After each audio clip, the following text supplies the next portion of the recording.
Hello, folks. Welcome to the Genuinely Interested podcast. My name is Roy Bensby, and I'm your host. And I want to explain a little bit about the podcast before we start the show this week. This podcast is an opportunity for me to speak with some of the most interesting people I know that I can find on the internet. So, either with amazing talents or achievements or just unbelievable life stories or invaluable insights into areas that they have dedicated their lives to studying. I sit down with these amazing individuals from all across the world. Really, I've talked to people from Slovenia to the Czech Republic to Australia to countries in Africa and South America, really just all over the world. And I try to ask them the questions that will hopefully help you extract something valuable or learn something new or just get inspired by. And I do hope that you do get inspired by these talks with some sort of a call to action, maybe change something that you wanted to change for a while, or even just enjoy, detaching from the world for an hour and listening to some great conversations. So whatever it is that you get from this, I do hope that you extract something from it and enjoy the conversations. All these episodes are available on all the major podcast platforms, iTunes, Spotify, Google, and the rest of them. You can also find the episodes on my website, which is roybensv.com. You can find a lot of other information about me there as well, from photos to a little bit more insights into who I am, if you're interested. And, you can always go to social media. I'm on Twitter and Instagram. You can find me there. I'm pretty active on both those platforms, although the only ones I have. And I try to post regularly so you can stay up to date. And also be sure to put your email on the website. I shoot emails out with updates, news, any new current information that I have will be sent via those emails and social media platforms. So, yeah, make sure you're in the loop. This week on the podcast, I have Matan Hakimi. Matan is an author, a podcast host. His book is Gut Rules, and it's really great. Guide to Self-Healing. Gut Rules, a guide to self-healing. It is on Amazon. You guys should check it out. He suffered from an autoimmune disease, colitis, when he was very young. And the doctor essentially told him there's nothing he can do. He's going to be on pills his whole life. And he just didn't like that answer. So he went on a long, long journey that spanned years and many countries until he finally figured out what are some alternative ways to repair his health, to have better gut health, better overall health. Yeah, we cover a lot of health related issues. And it's one of those things where I don't think one is all bad and one is all good. And that's actually something we talk about on the podcast. I don't necessarily think that the chemical/pharma industry is all bad. And I don't think natural healing is necessarily all good. I think there's a balance that we can find between the two. And that's, again, something we converse on and we try to dig deep and find some common ground on this topic. This was really a lot of fun. I feel like after about 20 minutes of talking to Matan, it felt like it's one of the guys back home. It's like a friend that I've known for a while. So it felt very natural to have this conversation with him. And yeah, there's really a lot of good insights from someone who had an autoimmune disease and some ways that he found and some ways that he uses to cure himself and to feel better. And he just wants to share those. He's really authentic in his want to share this with other people. So it was a blast having him on, and I hope you enjoy the episode. So without further ado, here is Matan Hakimi. Enjoy the episode, everyone. The Genuinely Interested Podcast.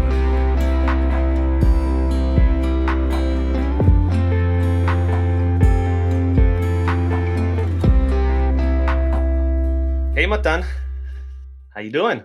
I'm good, man. I'm good. I just finished. I went surfing for an hour after a long day to relax my mind. It sounds horrible. It sounds horrible. I'm in a good mood for sure.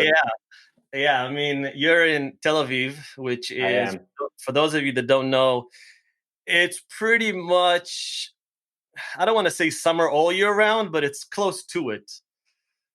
Yeah, you can say that. I mean, you do notice the seasons, but that being said, you have beautiful sunny days that you can take your shirt off at the beach almost all year long, at least like a day or two a week. So yeah, it's a Yeah, blessing. it's similar to California in a way. I always say like Tel Aviv is like a mash of California and New York. It's got the beach vibe of California, where people go to the beach and people have no shirts on, and that vibe. But then, like, it's a 24/7 hectic city, kind of like New York, and it's got the financial and the startup sector and all that. So it's a very interesting, young, vibrant, yet very financial and tech savvy type of place to Right. be. I do feel that the mindset, or not the mindset, I feel like the vibes are younger. The people you notice younger people in Tel Aviv than in New York City. So I feel like this city is more, at some point I'll feel too old for Tel Aviv, you know? Yeah. And in New York you can be 60 and still go to any bar you want and feel fine. That is true. That is true. Yeah. And it's a bubble. Tel Aviv it's literally a country within a country. That Um, is true. Like New York is a country within a country, I guess. True. It is true. Yeah. Yeah. New York is as someone that's lived in New York for a long time, and I don't know who's been in New York recently, but I can tell you New York is not what it used to be. I think people clinging on to the idea that New York will come back. I mean, it'll probably come back, but it's not going to be in the next 6 months. I'm just guessing, just based on living there and based on me going back there every couple of weeks and seeing what it was and seeing what it is. I think we're looking at a few years before New York gets back to the prestige that was New York. Yeah, I'm guessing you're right. So yeah, give us a little bit of background about you. I've been following some of the things you're doing, the podcast. There's a book out, and we'll talk about the book. But just give us a little bit of background, how the evolution of everything, and how your journey began to trying to find better health alternatives. Just maybe a little bit more education about the matter. Yeah. So essentially when I was 18 years old, I was drafted to the military in Israel, which is mandatory. Um, Midway in, I started getting like issues with my digestion. Wasn't feeling so well. Did some tests, and I was diagnosed with a chronic digestive disease. It's called ulcerative colitis. Um, I was young. I had no idea what my doctors were talking about. It was like a big surprise. And I was told, this is what you have. It's for life. There are no cures. You're going to take medications. And, trusting, I grew up seeing the doctor pretty often just because, we were raised that way. You have a cough, you go to the doctor. So I trusted the doctors, and I was like, okay, if that's what they say, there's nothing that can be done. Even when I raised some questions about if it matters, what I eat, etc. They said no, that there's no research that connects the two. So I'm 20 years old.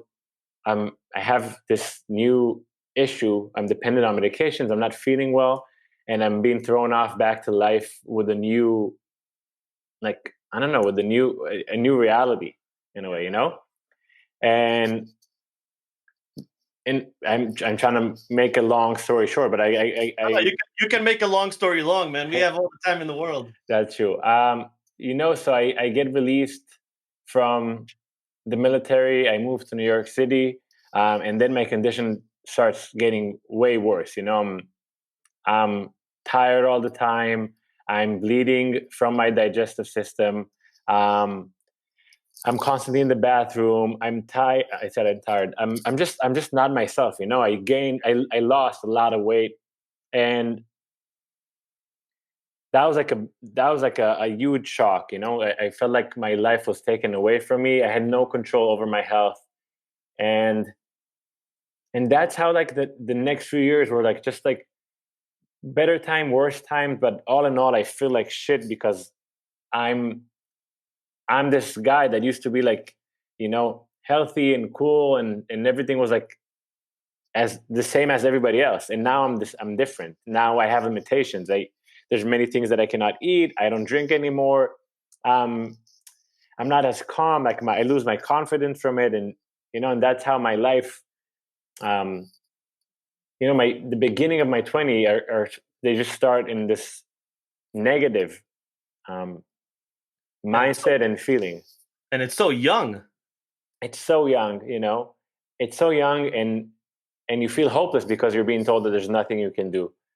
And there were better times and worse time. I went traveling. Sometimes when I used to go traveling Central America, I felt a little bit better, but I never really understood why I feel better and why I feel worse. Maybe the health trend, the health awareness, this thing that came to our lives in the last few years, um, now affects people that are, maybe it makes people more self-conscious about their health. But back then, let's say 12 years ago, I had no, I had no thoughts towards health. There's like no websites to look for information, and there's no one to talk to about it. And so that's how I lived my life. And then I think basically, let's say 8 years into my disease, I'm already 27, 28, and for the first time ever, something pops up on YouTube, a video of this guy that does something that's called a fecal transplant, that they take poop from a sick guy, poop from a healthy person, and they transplant it into a healthy person. And I was like, and that guy tells that he did it at home by himself, but he healed his digestive disease. And I was like, okay, that's interesting. And that kind of made me do more research. And then I found like other videos or stories about people that, oh, maybe drank celery juice for like 2 weeks and they got better from their disease, and like small bits of information that came along. And then I was like so curious that I decided I'm going to do that fecal transplant thing myself at home. So this, I don't know, I tell it like it's normal, but people hear that story and they're like shocked. But basically, I so before I decided to do it myself, I was looking online to see if there's like any clinical trials to do that. And I found some, but they were still not doing anything with people that have my specific condition. So fecal transplant works 99% of the time in a different digestive disease called C. diff, which is insane 99% of the time. Yeah. So I find this professor in Tel Aviv and I tell him about me, and I'm like, listen, you have to put me in your research. And he says that his research is going to start in a year from now, and I have zero patients, zero. So I'm like, okay, so you know what? I'm going to do it myself, and you're going to help me. And he's like, what do you want me to do? And I'm like, just guide me, tell me what to do. And he's like, listen, I can't tell you too much what to do, but you need to find a donor, a healthy one. So basically, he helped me. I asked a couple of friends if they're willing to, be the donor, and we got them tested. What would constitute a healthy donor?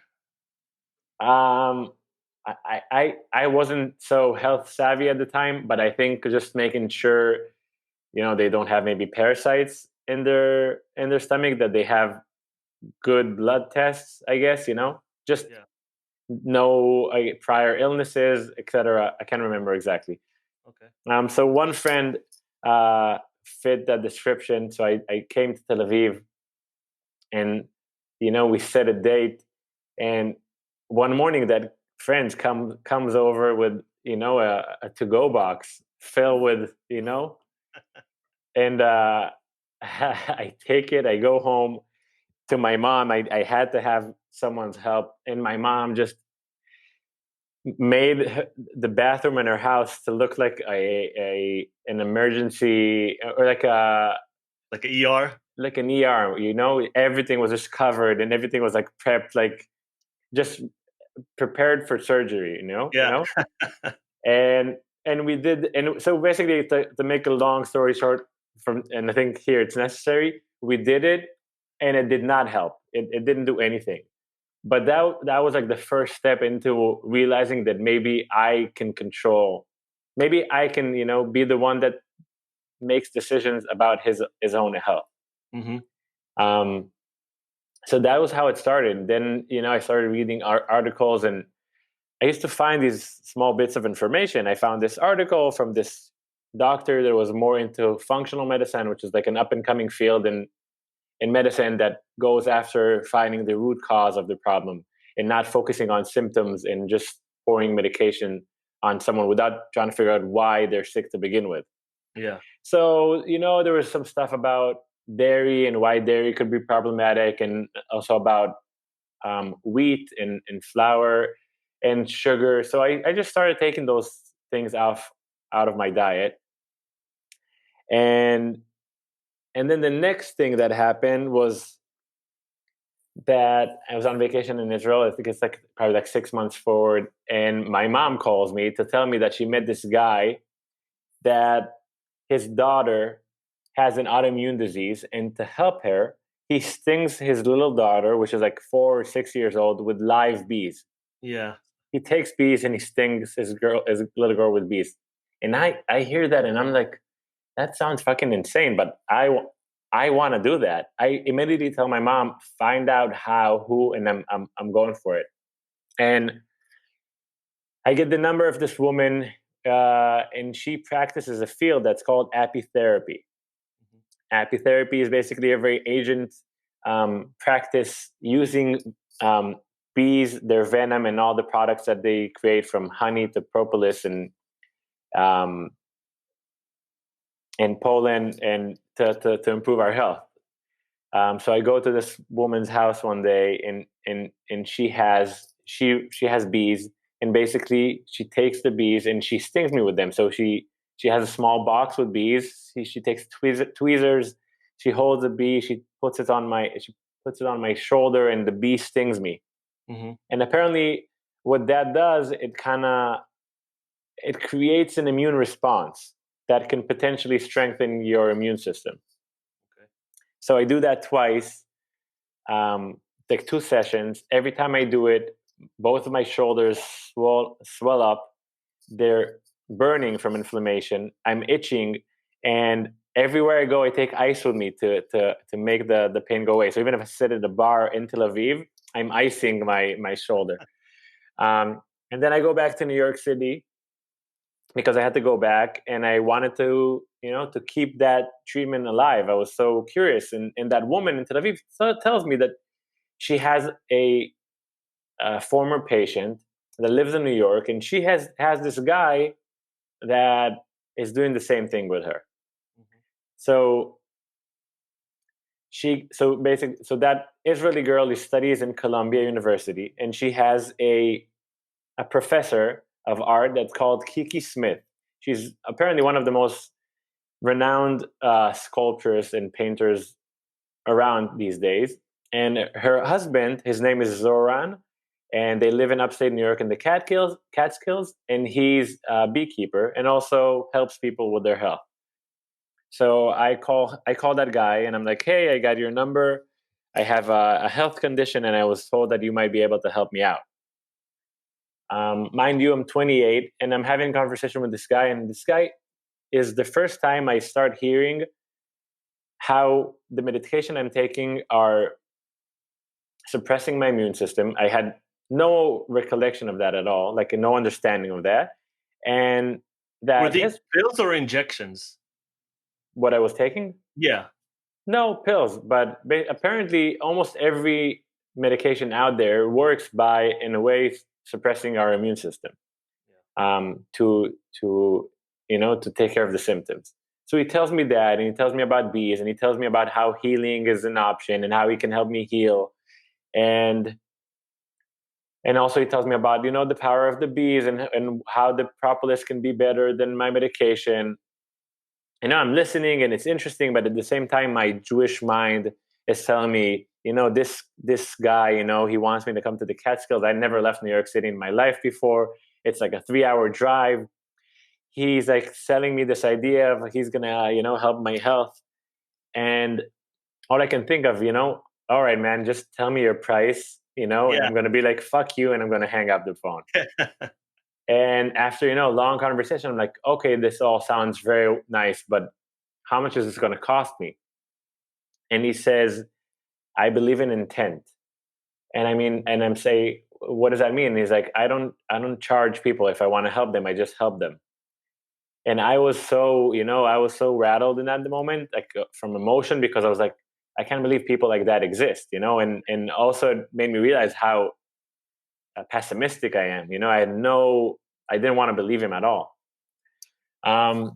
It's natural coming from from Israel to be Yeah. pessimistic.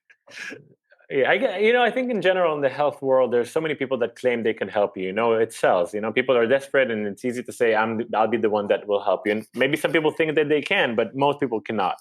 Yeah, there's a lot of snake oil. There's a lot of con men trying to sell you shit that is not really there to help you. It's just there to make a buck.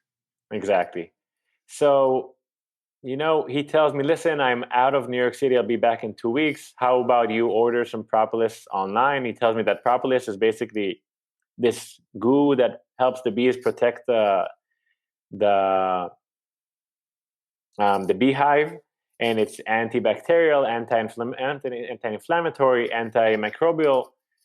So he tells me to order that, and we'll talk in 2 weeks. So I order it, and I hang up the phone, and I go to my medicine cabinet, and it was packed with medications because my parents used to send them to me from Israel. So I had a lot in advance. I go to my medicine cabinet with a big garbage bag, and I put everything in the garbage bag, and I throw it away. And I never touched the medication from that day, as of that day. Yeah. And then 2 weeks later, I go to meet him, and we started doing this bee venom therapy. And while we're doing that, I feel stronger, but it's still not like 100% impacting my digestive system. Mm-hmm. But with time, we have these conversations, and I share with them, yesterday I ate this and I didn't feel well. And I started talking about what I'm doing, and he would just say back, why don't you, if that doesn't make you feel well, how about you stop taking it? So I kind of was paying more and more attention to my health, and reading more articles that I could find about like nutrition and about disease and whatever. And within a few months, I felt completely healthy for the first time after like almost a decade. And basically that was like the beginning of a new chapter. I flew back to Israel. I did a colonoscopy, and my doctors were like, oh, you don't have there's no disease. It's gone. Wow. And yeah, and it was kind of exciting, but at the same time, I was still not fully aware of, I was kind of insecure because I didn't know why I got sick to begin with, and what exactly did I do to become healthy again. And that opened a new chapter of me trying to dive deeper and trying to learn why everything happened to me. And the more I learned, the more I wanted to share, with people my story, because I felt, I to give you a fact, 1 in 2 people in the US, and it's probably in many other places in the world, are suffering from one chronic disease. Mm-hmm. And 1 out of 3 have autoimmune diseases, and like 75% of the population have digestive digestive problems. Yeah. And it's like everybody are sick, and we're kind of being told that this is how life is, but the more you dive deep into things, life has changed in the last century, and the food we're eating doesn't have any qualities at all. And the medicine, the pharmaceutical industries, they want to just sell you more medication. So no one has the motive to tell you, hey, be healthier, Yeah. So in a way, you're bound to be sick at some point because the odds are against you. You go to the supermarket, and most of the aisles have things you don't really need for your health. So you're bound to buy stuff that you don't need, and in your life is more and more stressful. And there's cigarettes and alcohol, and we work on computers, so we're sitting on all day long. So we're not exactly at the right path to becoming healthier. So the more I learned, I wanted to share, and I some friend recommended that I write a book, and I was like, "Are you kidding me? I barely finished high school." But I decided to go for it, and I wrote it and rewrote it and rewrote it many times until it got better and better and better. And it was released in the beginning of 2020, which is like the worst year you can do anything, I guess. Or a good year, because everyone's home. People are looking for stuff to read. Yeah, actually, I didn't realize the full potential of life. Life back in in March, when Corona hit hard, the last thing on my mind was like, promote your book. It was like, Yeah. I was like, it's the end of the world. I'm not going to say that people buy my book. But it's a good book. It's called Gut Rules, and I kind of wrote it with another doctor to kind of. She was a friend of mine, and she believed in what I did, and so she helped me out. And it's just a book that's basically a guide, a very basic guide to understanding a disease and what to do with it. Yeah. Yeah. So that was it. And the more life kept going, I found myself more and more into this world, helping people, giving advice when I can, and starting a podcast. And with all that said, I also changed my life completely. So, I cook all of my food, and I try to spend as much time a day as I can outdoors, to take care of me. Being healthy these days requires work. It requires attention, and it's basically, you need to work to be healthy these days. Yeah. So yeah, that's pretty much my fast forward my life in the last decade. So I feel like there's a lot to unpack. Like I have so many questions, like just neurons firing in my head right now. Um, I hope I remember them all, but let's see. If so, essentially, do you attribute you feeling better to one singular event? Like, do you think it's only the bees, or do you think it's maybe the bees plus the food plus, maybe working out and being outdoors, just the whole, barrage of things that you've kind of changed? Yeah, that's a good question. I I want to say, and I have to say, that I believe that it's more the lifestyle change than anything extreme that I had to do. Because first of all, many people apparently heal from chronic diseases. They could be like mine, they could be much worse, all the way to cancer. There's evidence and testimonials of people that heal from anything, almost anything. Yeah. And every person pursues it in a different way. I've heard people that, fasted for 30 days, no food, just water for 30 days, which is an amazing way to, get rid of bad cells and creating new cells and helping your body detoxify. So I think you need everything. I think you need to eat healthy. I think you need to nourish your body with whatever it is it's missing that can be the cause of what you're having. And I think, I don't like the word working out because I don't work out, but I think you need to be physically active. Yeah. If you ride your bicycle or walk or surf or whatever, and so I think it's a combination of the things.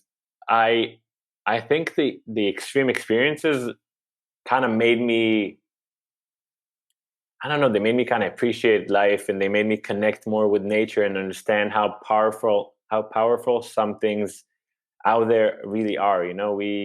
We put all of our belief into, if someone has cancer, their immunity, oh, I need to have chemotherapy. But wait, why don't you fast? Why don't you try stinging yourself? Why don't you try fecal transplant? There's so many things you can do before you put terrible substances in your body. So, but I think it's always lifestyle and nutrition more than anything extreme, because I think they're the foundation. I don't think I would ever feel better if it was only one of the things that I've mentioned. Yeah. Well, this is something that I struggle with. I battle with this. So if you look at life expectancy 200 years ago, we life expectancy was like 37, right? Like I'd be dead right now. And on average, today, you're talking about in the Western world something like 85 on average, and or I'm sorry, maybe a little bit less, 70 something. And then, but there's obviously people centenarians, people living to 105, 110, Japan, and all these different blue zones across the world. Um, but there's this sense that we have to vilify big pharma and chemicals and everything that's not quote unquote natural. There's this tendency now to vilify, like as if it's all bad. But I do think there's room for both. I do think it cures a lot of people. I do think vaccines are great. I do think that modern medicine is unbelievable, the things we're able to cure. But I do think sometimes there are things that it doesn't have a cure for yet. Maybe in 10, 15, 30, 40 years they will. And then there's a room for natural, right? Like maybe juicing, or maybe, I don't know, whatever people are, like you said, maybe fasting. But my other problem with that is I don't think those things are also in a vacuum only good. It's like, maybe if you can combine the two, like, I don't know, like, scientifically, if there are real benefits to only drinking water for a month, or putting other people's poop, up your butt, or what are the other ones? Drinking breast milk. I've heard people drink breast milk and they say, like, oh, this is, it's amazing. And there's so many other ones, like I can't remember all of them, like crystal healing, and I don't know, it's endless, right? Right. It's just like, I don't know if one is good and one is bad. I think it's like there's good and bad in both. And I think at the end of the day, it's humans. Like, we have, I think a lot of times humans put blame on others instead of taking responsibility. Like, oh, there's all these things out there that make us sick. Well, don't take them. Don't drink, don't smoke, cigarettes. Don't drink like a lot of alcohol. Go exercise. It's like we have agency. We can go and we can take responsibility and do things, but we tend to say, oh, these big corporations are everything that's wrong, and we, the little person, have no agency, and we can't take responsibility for our actions. Listen, you finished with it, so I'm going to start with it. Taking responsibility is the key word for everything. If you take responsibility, you are in a different place in this world. But just sometimes there's the issue of awareness. If you are not aware that something that you're doing is bad for you, it's also your responsibility. But sometimes the odds are just a little bit against you. I'm with you. You said so many interesting things. I'm going to say what comes to mind. So about water fasting, there's a lot of scientific information about water fasting. So I think that's an interesting field to check. This is not like some type of a hoax about breast milk. I haven't tried it. I think it makes a little bit of sense, because that is the food that created you in the first, year or 2 or 3 of your life. So it definitely has a lot of nutrition in it. I don't know if that's something you should do these days or not. But I want to say something about life expectancy, because if you were to ask me that question, or raise that concern a couple months ago, I would choke, and I would be so frustrated, because when people say that to me, or before I knew more, I was like, fuck, I don't have anything to say. But I had an interview on my podcast with a guy called Dr. Uri Meir Chizik. He's a historian of nutrition and medicine. Mm-hmm.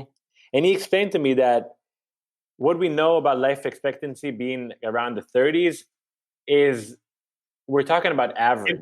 Infant mortality. That was Right. the main reason. Exactly. Yeah. So you would still be living until your 70s unless you died as an infant.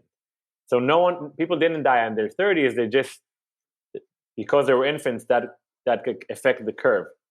Correct, but that was cured because of modern medicine, and another reason a lot of people were dying, because just basic stuff, right? Not knowing to wash their hands, right? We didn't have the sanitizers. Drinking water that wasn't treated, right? People would just die from that left and right. Doctors would not wash their hands before surgery. Right? That was a real thing. Yeah, that was a real thing. Insanity. But it's stuff we didn't know. It's like we take these things for granted, and we take so much stuff for granted. But 2, 3, 4, 500 years ago, it was trial and error. Like, the reason we know it now is because people died from it. 100%. I want to say something. I attribute great things to modern medicine. I think, first of all, emergency medicine is the most incredible thing that modern medicine has a part of, and we need it. But I think that's something we need to differentiate. Yeah. Emergency medicine, if you are extremely sick right now, probably only modern medicine will be able to help you. You have antibiotics, you have surgery, you have, devices that can help you, keep you alive. But when it comes to chronic illnesses that are mostly associated with our lifestyle, yeah, the treatment of medication is kind of in a way distracting from understanding there's a cause for what you're doing. And I think that's something that the conversation is not accurate. You have some doctors that are bringing awareness to it. And even, the World Health Organization says clearly, but it's not out there enough, that chronic diseases are preventable. If you eat well, if you exercise, if you avoid stress. But that being said, someone goes to the doctor, has a chronic disease, automatically they will tell them there's nothing you can do, here's your medication. And that's the conversation that I'm trying to shift in a way. Yeah, no, that's definitely a problem. And it's also the way, right? It's almost like, dude, like you do not want a doctor being the bearer of bad news. Like they almost have to, like, I don't know, go through some like sensitivity classes. Like that's the worst thing to tell someone, right? Like, I don't have a cure for you. You're gonna be on these pills for the rest of your life. Bon voyage. It's like that's not possibly the best way. It's like maybe if doctors were to say, hey, like we don't have the full information. Maybe there's other people you can go to, other alternatives, but that's just not how they do it. I think what you said is like the most important thing, because if you tell a person, big storm? Yeah, big Oh, wow. storm. I think that telling a person that's what happened to me, there's nothing you can do, it's so bigger than the condition you have. It's so limiting, And I think it's so irresponsible, and not even irresponsible. It's so sad to tell someone there's nothing you can do. I think, it's like kind of taking the breath away from that person. And what's the point of that? Like, what's the benefit of telling someone there's nothing you can do? There's no benefit to it. It's better off that you lie to someone and tell them that there's a ton you can do. Try everything. You might be fine, and lift his spirit. And make him even the energy in himself to be more positive than telling them there's nothing you can do, and then they're kind of set to go toward a declining path. That's what I believe. No, it's deflating. Hope is probably humans' best attribute and the thing that we need the most. I think without hope, people wouldn't live. And there's an interesting where did I hear this? I heard this recently. This doctor, he was talking about an experiment they did where they were giving people, sugar pills, placebo, to one test group, and then another test group that were actually giving them the pill, the correct pill. And they were telling the placebo group that, this is the actual thing and it's very strong and it's going to help you. And he was saying across the board, people got better, right? In the placebo, in the test group. Now, what does that say? That says that the power of your mind has the power to heal, because they gave them sugar, right? Which is unhealthy, but somehow they believe that this pill is going to help them, and the power of their mind actually made them better. So even as a doctor, if you just tell a person like, hey, there's hope, you can take or try ABC, you can go to these, just give the person hope, like that's almost 50% of the cure right there. I'm with you. I love it. I love what you said right now. And I think I've read many stories, incredible stories, about how doctors manipulated situations by telling their patient that they're going to be okay. And I think that's what everybody should do. And for some reason, I still hear, I call them, horror stories of someone goes to the doctor and the doctor telling them, I hear people that goes to the doctor and telling them, I went to see a naturopath and they told me this and that, and the doctor will laugh at them. I say, no, that's bullshit. That will not help you. It doesn't matter. And it's like, that's just like someone with his ego, just trying to, I don't know. Science is like a beautiful thing, but at the same time, if you're so bound to believing that only one thing can help you, I don't know, these doors, having an open door is everything, in my opinion. Yeah. Do you think there's more, I don't know if shame is the right word, but I'll use it, shame, in and around things like colitis, IBD, Crohn's disease, because of what that, other autoimmune diseases maybe don't have as much, but when it's kind of like it's around poop and it's around flatulence and it's around, oh, I have to go to the bathroom. Like I think a lot of people, especially maybe men even more, kind of feel that embarrassment to talk to people about it. And maybe they're not as forthcoming as you would be. Dude, that's such a good question and so relevant. And that was exactly my life for so many years. I was ashamed, I was so ashamed. I can't tell, for myself, how would I feel if I had a different kind of illness, but definitely there's something about going to the bathroom or talking about your poop or the fact that your poop is not well that I was so embarrassed about. And once in a while I would meet someone that had the same condition and they would not be ashamed of it. And I was like, wow, that's so interesting that they're not ashamed of it. And it's so easy for them to talk about these things with their girlfriend or with anybody. And I couldn't. I could date someone or have a girlfriend and completely hide my problems because I was so ashamed of them. I just easy for me to talk about it today because I'm better, and I feel like that kind of brought my confidence because I was there and I'm better. So I'm happy to talk about it. But yeah, it was hard on me.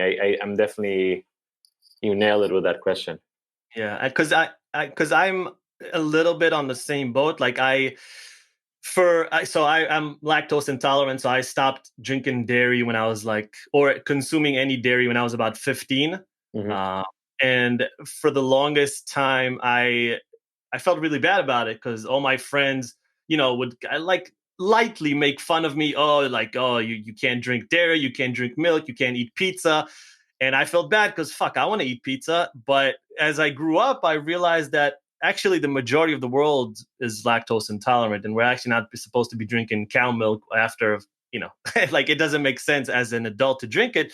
But all that aside, in my, I want to say early 30s, I had a period where I felt really bad, my stomach wise, and like you said, I would be dealing with the same issues, but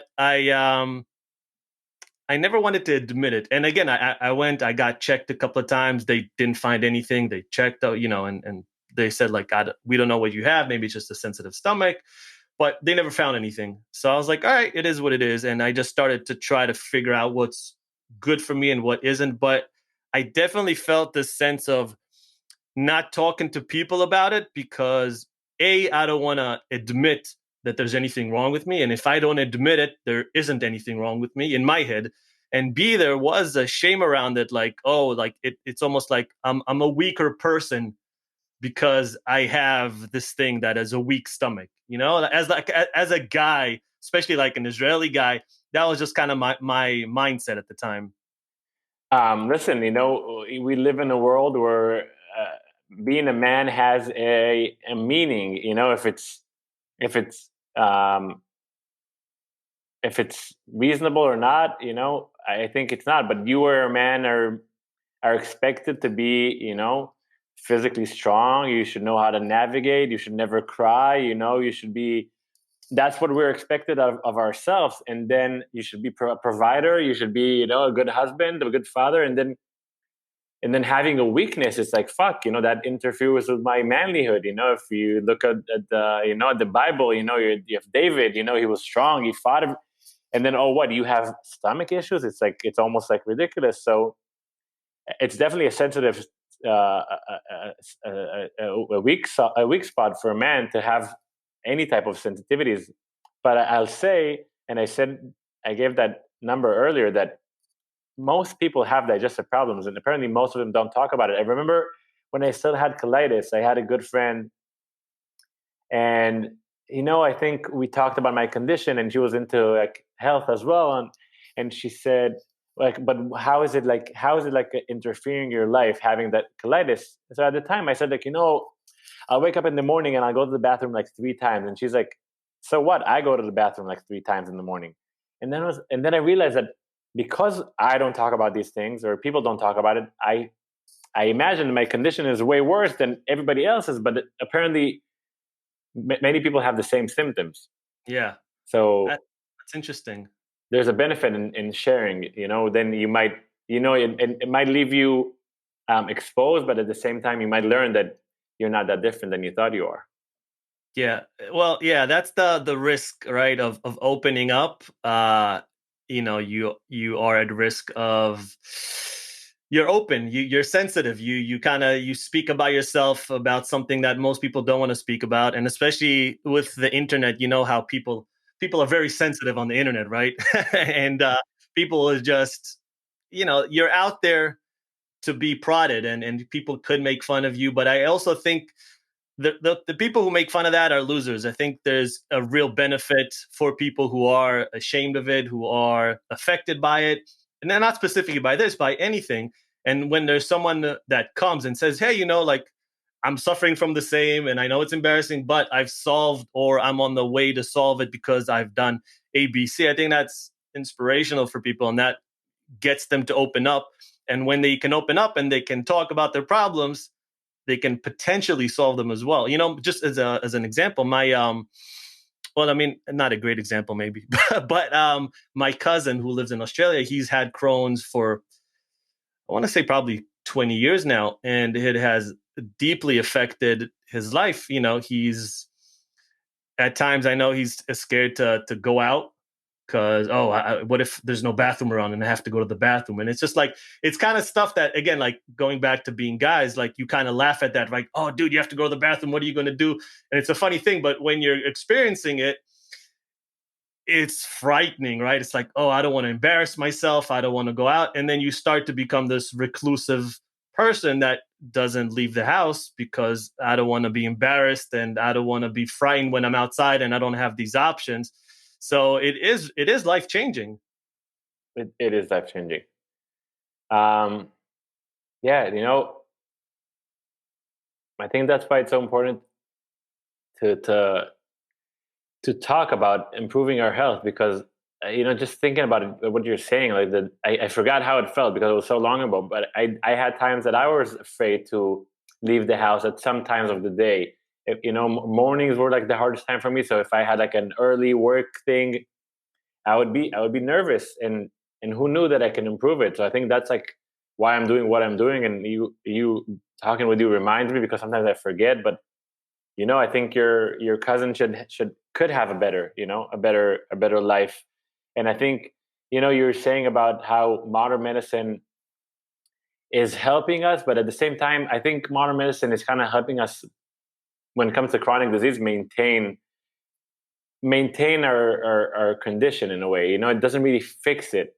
And that's why I want people like your cousin to know that there's always something to do, and usually the solution comes from taking responsibility. I know that can sound condescending, but taking responsibility and understanding the choices that you're making. It could be it. Maybe your cousin with his Crohn's is happening because he's still eating dairy and wheat and gluten, and maybe just stopping those would make a huge difference, and maybe it's something else, but it's about trying to find what is causing your issues and then making that change. And I think once you start playing with it and you give it a chance, and you bring faith and hope and willingness to take some time to figure things out, I think people don't realize how healing is so much closer and around the corner than they might believe. Yeah. Yeah, it's you mentioned earlier that you were surfing, and I recently read that we spend only about, I think it was 7% of our time outdoors. Mm. And that's something that I can help but think has something to attribute to our decline in health, if not physical, at least mental. Because we're hunter gatherers, we used to spend all our time outside, and then gradually we just kind of moved indoors. And even 10,000 years ago, agricultural, we were still outside, we were still working the land. And now you're just from home to office, or maybe no, not not office anymore, but like that's the shtick: home, office, home. School, kids, school, and just the time outside is not spent as much. Is that something you're working, like putting more of an effort in, like conscious effort? 100%. First of all, research-wise, a sedentary lifestyle is connected like to premature death and many health conditions that it's funny. It's not funny, but I think most people don't pay enough attention to it, and it's hard to, because you're right. When you spend your time at home and then you go to an office and you sit in a chair, and your absence from sunlight and your absence from, it's important to be in nature. It calms you down. Being in the sun is one of the most important things for your immune system, and somehow most people have the impression that the sun is more dangerous than helpful for our health. Yeah. So I definitely try. I try to wake up in the morning first thing and leave the house. I'm here and I'll go to the beach even if I don't surf, or I go to a park, or I'll ride my bicycle or just walk around. And in New York, I used to just walk to the river. I'll try to be out as much as I can. Obviously, I unless I decide to make a career change and be a surf instructor, which I think about sometimes because it's important for me to be outside. I spend most of my day sitting down as well, but I'll try to take these breaks once in an hour and walk. Or I'm not someone that goes. I have friends that go in the weekends to the desert or north. I'm not that into nature, but I just being in a park or being at the beach, I think is necessary to for me to maintain a good health and to calm me down. Lower my stress levels.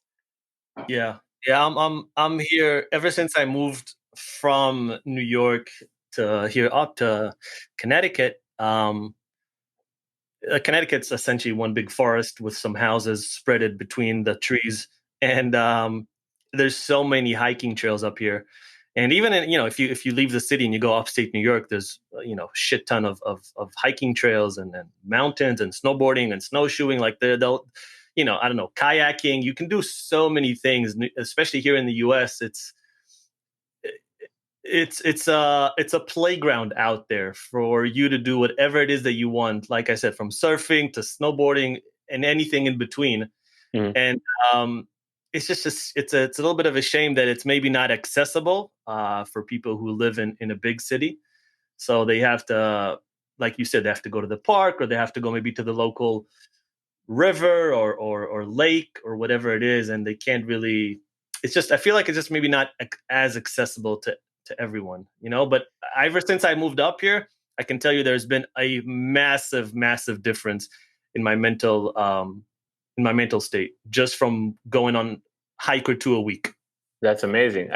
I feel like at the end of the day, it's about wanting it, because you can be in Connecticut and still stay in your home all day long, and you can live in New York City. Listen, the entire story I told you about improving my health happened while I was living in New York City, and I was just hanging on, in construction. How do you call them? In scaffoldings, just to do pull-ups and running around in the city and riding a bicycle. There's so many things you can do to move your body, but it's a conscious choice. I don't know. I don't know if it's like if it was the awareness or just wanting to make a change. But at some point, I realized that taking the subway makes me more anxious or angry or impatient. So I used to try to ride a bicycle when I could, or walk. It's like these small things that you can do on a daily basis that have a big impact on the way you feel. Not necessarily as um, an alternative to working out, just as to trying something else that realizing, oh, maybe this is something I can do that will make me feel better. I think surfing and riding a bicycle are things that I'm lucky to love doing, because I love doing something that makes that kind of forces me to move my body, but I love doing them. So I feel fortunate to have those, but so it's not like a chore or a must do, but yeah, there's always something you can do. I like surfing, but on a snowboard on a mountain with snow. That's amazing, man. What's the difference? It's same thing in a way. Yeah, the ocean. I don't know, man. There's too many jellyfish out there. I got stung too many times, man. Those things kill me. No, it's beautiful though. It's beautiful. I have to get. I was actually when I was in Australia, I kicked myself because I was in Australia for like 6 or 7 months, and I actually never. I was the only person that never tried surfing, so I'm a dummy. Next time. But you're doing whatever you love. For me, snowboarding is fun, but I'm not a I don't do well with the cold. You know, Oh, I love you it. just some people just love that. So I love the water. I love when it's warm. I love the sunny kind of vibe. So that's why my preferred method. But you know, everyone in their own thing. So I'm glad you brought up cold because this is a great like segue into some other questions that I have. So, do you take ice baths? Have you know? I'm sure you know of Wim Hof, right? Yeah, of course. Yeah. So do you? So let's talk about like a few of those things. We'll start with this, but like, do you take ice baths? So a literal ice bath is something that I don't do. I think I did it once in my life. We just actually during the beginning of the summer, we went a couple of friends to a rooftop. We bought this tub and we filled it up with ice, and we did that, and it was really fun. It's just it's an expensive and it's a project. You know, you need to get the ice and you need to fill the tub, and it's a lot of work. But when I was in the beginning of my journey of improving my health, um, I became aware of the benefits of exposure to cold. So I just started taking cold showers in my apartment in New York City, and I tell you, the water in New York City, especially in the winter, are so cold. I used to get like brain freeze from them. But I that was like an amazing thing that I've learned. I used to wake up in the morning. Sometimes with my mood wouldn't be, I would wake up upset. I miss home. I'd be angry. I'd be whatever, and I take a 1 minute of a freezing shower, man.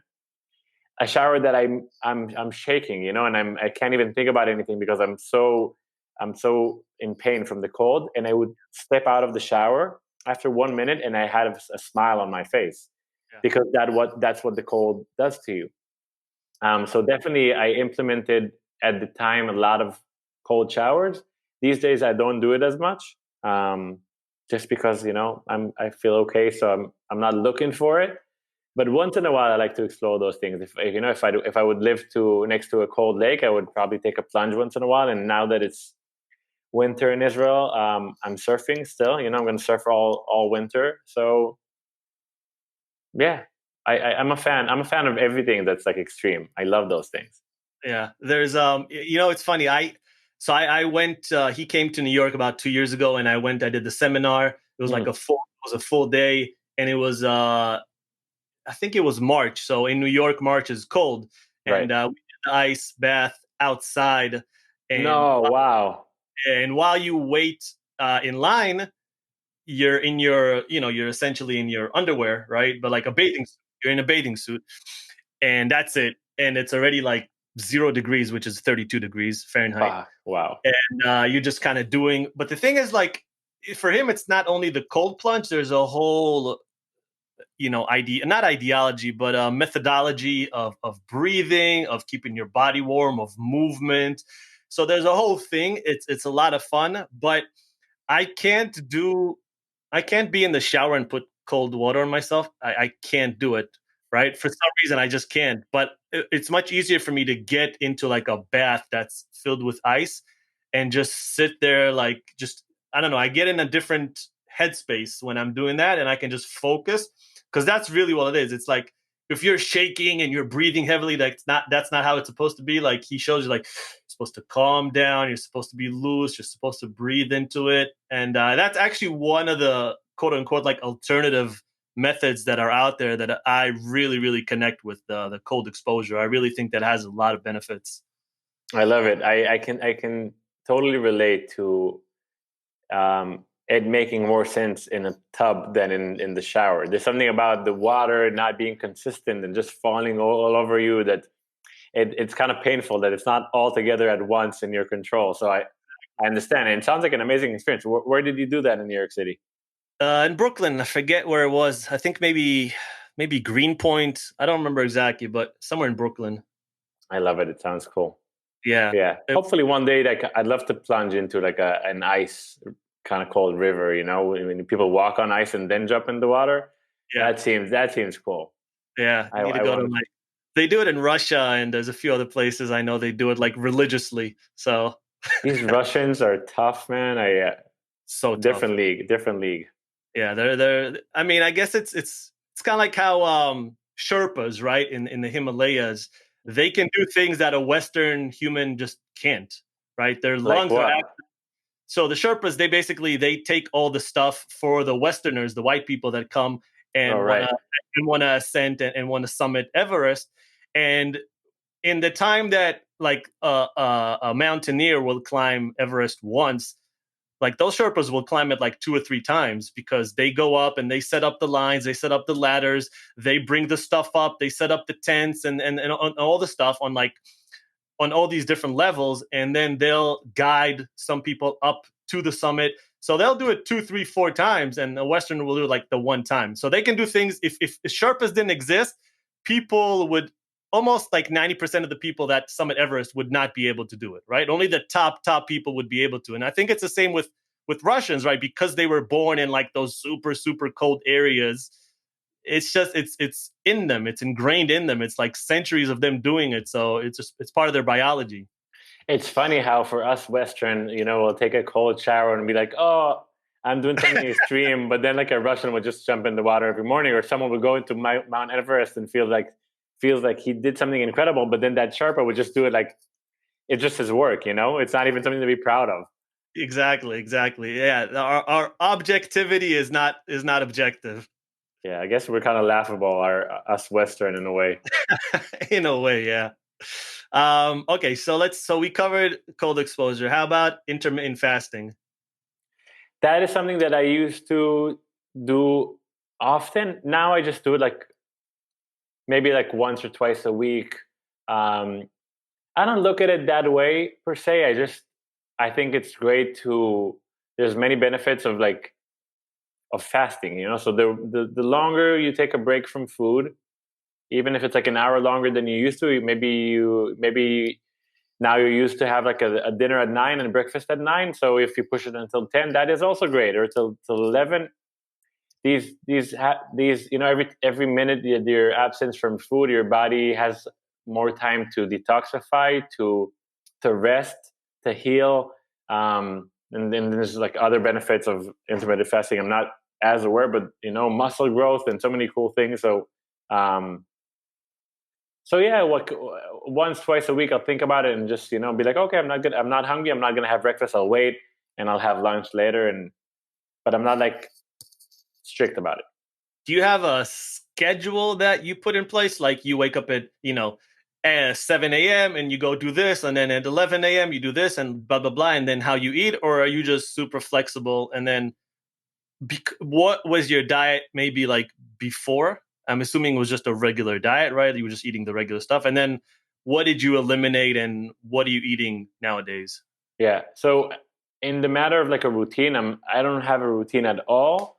I have recently noticed that I'm not as focused as I used to in the last few months. So I decided to go back into having a morning routine. So that means like waking up a bit earlier, I always try to do meditation when I wake up and take a shower, and then move my body a little bit. And now I'm trying to bring back like writing down some thoughts in the morning and just some things that will create clarity. So I try to wake up at the same time every morning, usually around like 7,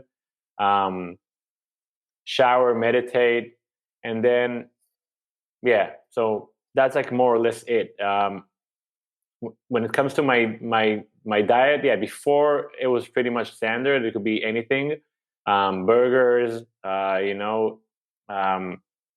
wouldn't eat like junk food, but I have like burgers. I'll have like eggs. I'll have like, I can't even remember, like pastas, like normal. What? Shawarma. Yeah, definitely.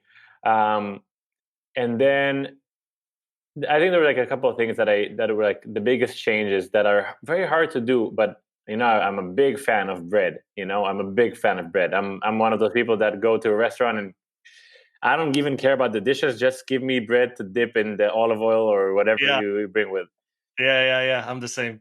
So cutting out bread and dairy, I think are the most significant ones. Dairy, I think, was kind of easier to let go of because I don't know. I wouldn't like.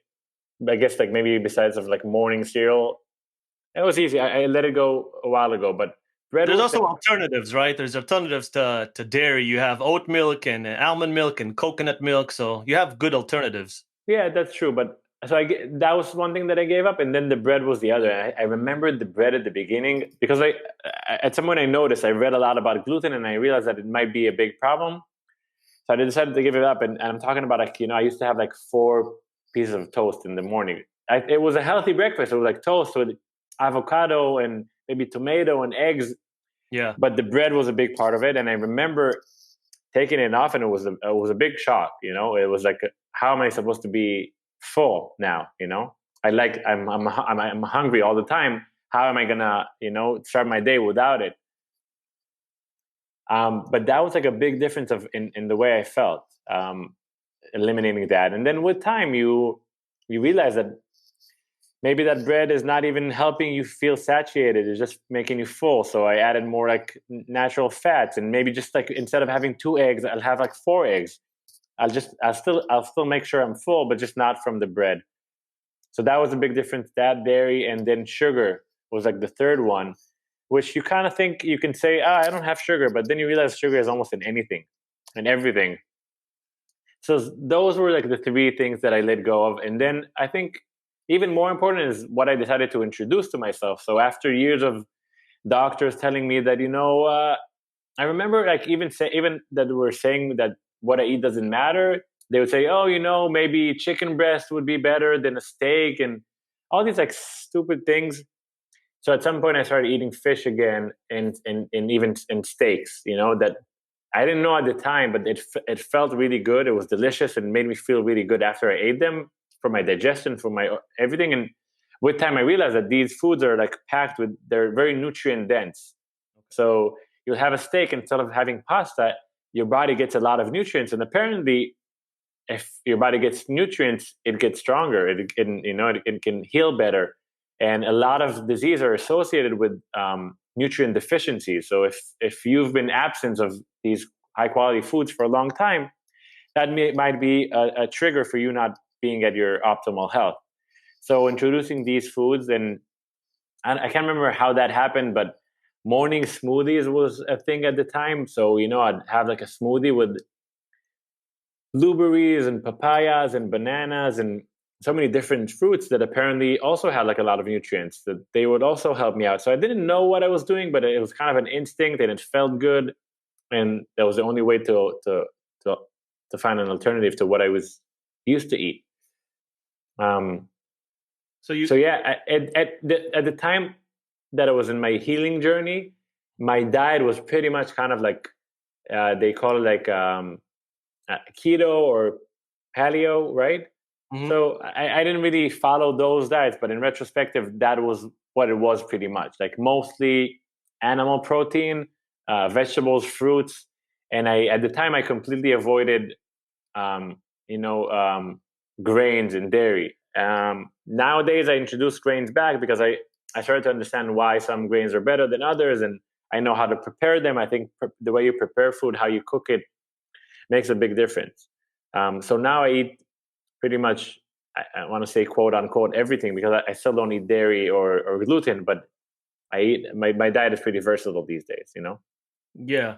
So yeah, I was gonna say like it sounds like other than dairy and gluten, so you still eat gluten free bread or some other variations of those breads, I, because I, I know I some breads are very, like, for example, I saw the other day sourdough bread is very, what was it? Something like it takes your like glycemic index by like 25% when you eat it, because there's something that breaks down the sugars and then it makes it into energy rather. I forget exactly what it was, but like there are breads that are healthier, right? right. So the way you prepare the bread is very important. So basically, how did you call it, that bread? Sourdough bread? Yeah. So basically, a sourdough is basically natural yeast. So instead of using I don't know how to say it, but basically you create a natural fermentation process Yeah. for the dough that will help it rise and become what it is, instead of adding artificial yeast that can continue potentially to continue swelling inside your digestive system. So sourdough is a great option. It's very natural. It's basically the flour with water and salt, and that's it. And today you can get those from grains that are not necessarily wheat and that are gluten free, and then it's definitely a great alternative. I yeah, I don't eat a lot of bread. But I eat a lot of. I make like different stuff for myself. I make these like I have these pancakes that I make from either from like buckwheat or from rice or whatever. So I have like an alternative to bread that I make at home that I like. But yeah, maybe I'll go back to eating bread at some point. Who knows? Yeah. Do you have any like hard no's other than dairy? Maybe alcohol or certain types of meats or anything else? Listen, everything that's processed, like I try to avoid. So I'll always prefer steak over a hot dog or a burger, because I know that's it's a good part, and I know it's like what it's made of. So everything is. I always aim for what's not processed. Hard no's would be artificial sugar, dairy, gluten, processed oils. So I'll only have olive oil or coconut oil, and I'll never have like canola or soybean oil or corn oil or vegetable oils. Those are highly processed, and I will never touch those. Yeah, that's it pretty much. I don't buy anything that's like snacks are not a big part of my life. Like I won't have like a bag of chips or Oh, I it's love chips. or like a Twinkie or Kit Kat. Those are stuff that are not in my system anymore. And also, even all of these today have like amazing alternatives. Amazing alternative. You go into Whole Foods and you can find like amazing chocolate that basically has almost nothing that's bad in it. So it's a good time to be alive because you can have delicious food that's healthy, which is great. Yeah, Whole Foods is a mecca. It really is. Definitely. Um, I had a question I wanted to ask you. Blanked my mind. Never mind. Maybe it'll come back. So I listened to your podcast with Professor Dro. Okay. And it was a really, really good podcast. I really enjoyed it. For you Hebrew speaking listeners, I suggest that you check it out. And that's one thing I battle with, I do feel like tap water is not ideal, even though they say that here in New England and especially in New York, like the tap water is some of the best in the world. But I was watching this thing about water. I forget which show it was, and they were talking about how it doesn't have like the silica and the magnesium and the calcium and all these other things that water is supposed to come with. You're talking about Down to Earth with Zac Efron. Yeah. It's That a was great. a game changer. Like, and I've seen other things before, but I just kind of like, I don't know. I put it in the back of my head, and then when I saw this again, I was like, all right, I have to find, because this is something I actually always thought about. I'm like, I just don't think we're getting the best water.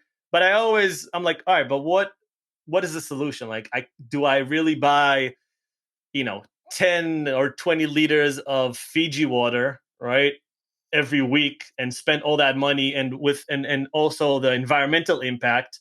So, I mean, what is the solution there, do you think?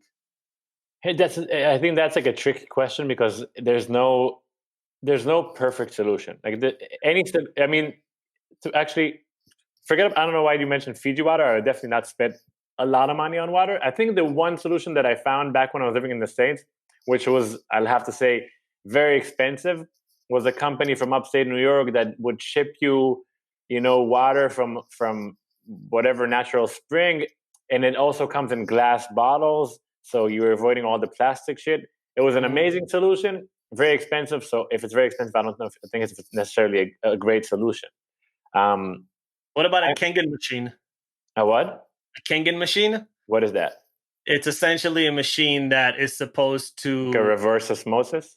No, it's not. It's not. What it does is it raises the alkaline levels in the water, right? So it take tap water, it goes through some sort of a process. It's not a reverse osmosis, and then the water you get essentially is, I think, you get like an alkaline, like pH level of 9 point something out of tap water. The pH level is not necessarily the issue. What you were talking about, which is very important to understand, that if the water has been purified in a way, so today you also have, like in the States especially, you have purified water, the bottles of purified water. Those are the worst type of water because they were stripped from their nutrients. And then that's what they talk about in that show. When you drink that, it confuses the body, and turns out that it's like deplenish your body from the nutrients it already has. So not only that it doesn't have nutrients, it kind of confuses your body, and your body gets rid of nutrients. So Yeah. and I think at some places, I know in Israel they do that. The water are purified, and then that's why you don't want to have that your main source of water. So when I was living in the States, I used to buy at Whole Foods these like huge jars of like I can't remember how the size, but it was a huge jar and it cost like $1. And I used to buy a couple of these or order them home. Mm-hmm. I used to drink those most of the time. Tap water, you have so many systems in your way. You have the system of the place you're living in. You have chlorine inside the water, which is basically a carcinogen. So I think you also you don't want to be scared of everything. You don't want to be extreme. If you only have tap water, try to filter it and drink it, and try to have some also spring water at time to time, because you want to have all these nutrients as well in you. So I guess like a combination. I used to be really strict and extreme, and I'd find myself being somewhere, and if they didn't have like bottled water, I wouldn't drink, and I'd stay thirsty, which is also kind of that's insane as well. That's the thing. There's a name for it, and I can't remember what it is. Like in that people that are too much obsessed with health, and that's not a good thing as well. So I I don't think it's a good thing to have people being scared of water, but you want to be aware and try to do the best you can with whatever you have. I think it Yeah. also changes from one place to another of where you live. I'm sure that if you live in the Catskills, you definitely don't get the same quality of water that you get in New York City or in Paris or in Mumbai. So True. Very yeah. true. Very true. I mean, I lived in Africa when I was young, and you couldn't touch the tap, like you couldn't even like brush your teeth with the tap water. And it's a similar in Thailand. I used to train in Thailand for a little bit, and it's even the locals don't drink it. Like they you just have to take the bottled water, and that is what it is. But as far as um, the question I wanted to ask you earlier, do you try to focus mainly on organic or all on organic? Because I know in Israel it's the certification and like what is labeled or not is not as good as it is here. At least like as far as if you go to Whole Foods and stuff. But do you try to do that, or do you not care as much? No, I do eat organic. I don't. I That being said, when I healed myself, I wasn't eating organic at the time, and I wasn't eating grass-fed meat necessarily, and I wasn't eating only wild caught fish. So I think that's already a matter of means. If you can afford it, I think that's better. It's definitely better. It tastes better. It has less interference. Forget about like it's not only about pesticides. It's just about like you know just a more simple version of a vegetable. But if I don't have a way to, I don't have my hands in organic, I will still have vegetables because it's still vegetables and it's great. And so I think that's like more a matter of means. Yeah. So before I let you go, I know that you started like I mentioned earlier, you started a podcast Hmm. this year, as it seems like half of the world did, myself included. And I feel like it's an amazing outlet. I think just like with anything, there's going to be a lot of people that started it this year, and most likely they're probably not going to continue with it next year Hmm. because they're going to go on to different jobs. In 2021, I think at some point in 2021, we're going to go back to normal, whatever that was prior to March of 2020. Hmm. But how are you finding the experience so far?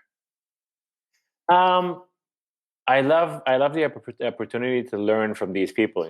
So having a conversation with someone and being able to ask him questions, but it's not only for your own personal gain, you can share it with other people. It feels great. I feel like I'm honored to be able to have these people come and talk to me, and also being able to share information. I'm really enjoying the process. I have realized that if I want this to last, I'll probably have to narrow up to if now I'm doing it once a week, it might have to be like once in 2 weeks, because especially in Israel, it's not easy to find, and with the topics that I'm aiming for, to find someone every week. There are That's people. No, that's what I wanted. That's what I was thinking about. Sorry to interrupt, but I was thinking, like, why don't you do it in English? It's a great podcast, but obviously it's limited due to language. Would you think of doing it in English? I was contemplating for a long time when it was in the matter of content in general, Instagram, Facebook, my book, whatever. And I was always set to creating content in English because I wanted to be international. I didn't want to, withheld information from any person. That being said, I am Israeli, and this is how I communicate best, and I feel more true to connect with Israeli people. And in a way, yeah, I just didn't feel like it would make sense that me, an Israeli person with an Israeli mindset, to try to bring information in English. It just didn't feel right to me. And I noticed that if I'm as long as I'm creating content in English, I'm losing the Israeli audience, Yes. which was important for me. I don't know if, and I guess like there's a advantage and a disadvantage to anything, but that's what I chose for now. And this is a little off topic, but yesterday I finished. I don't know if you watched this show. I finished watching the show Valley of Tears. I haven't watched it. What is it that about? I forget the name in Hebrew. I'm sure you've either seen it or you know of it. It's about the Yom Kippur War in '73 with I forget the guy's name. Anyway, Valley of Tears. I'm sure if you Google it, you've probably heard of it. But it's a great show. It's about how the Syrians kind of surprised Israel in the Yom Kippur War, and the damage that we suffered. And it's honestly arguably the best show I've seen coming out of Israel, Okay, or I did hear of it. Where do you watch it? on HBO. Okay, cool. Yeah, HBO's come up with a few really great Israeli shows. Fauda, I think. Oh no, sorry, Fauda was Netflix, but what was it? There's been a couple anyway. There's really great content coming out of Israel, but I gotta say, man, I felt very patriotic watching that show, and I'm not that type of guy, Hmm. but I think distance has really, and distance plus time has really gotten me feeling some sort of way. I don't know if I would react the same if I would watch that show being in Israel, but I think being away for so long, there's a bit of and we talked a little bit prior to the podcast about this, and you said you felt similar. There's just a sense of longing that you start to, for some reason, you would think that the longer you stay in a place, you would associate it with it more. And there is a place that I do that, but there's also a place where the longer I feel like I'm staying away, the more I want to reconnect with that thing that I maybe lost when I moved here. Yeah, I know what you mean. That's what a good TV show will do to you, But I can definitely relate to the fact that whatever you're feeling is stronger when you're there, because you don't have the full picture. But when you're here and you see that show, but at the same time you open the news for a second and you see what goes on in the politics, and it's like these are not the same days at all. Yeah. But yeah, I'll watch it, and then it will be easier to talk about it. Yeah, no, it's really good, man. Like I'm happy that they're coming, because 5-10 years ago, you I don't, if you were an actor in Israel, you weren't making shit. Like, you just weren't, like, they'd had like 6 actors. They were all doing the same shows, the same movies all the time. There's just repeat, recycle. And now with the streaming services, I feel like there's really good quality shows coming out. And yeah, I'm just happy that, actors back home are able to make these type of shows and have it on a world stage. That's true. That is cool. Yeah. Anyway, man, I'm going to let you go. I know it's starting to be late, but where can people find you? What are the best places? And yeah, tell them where you are on the internet. I'm guessing, I have Instagram, Matan Hakimi.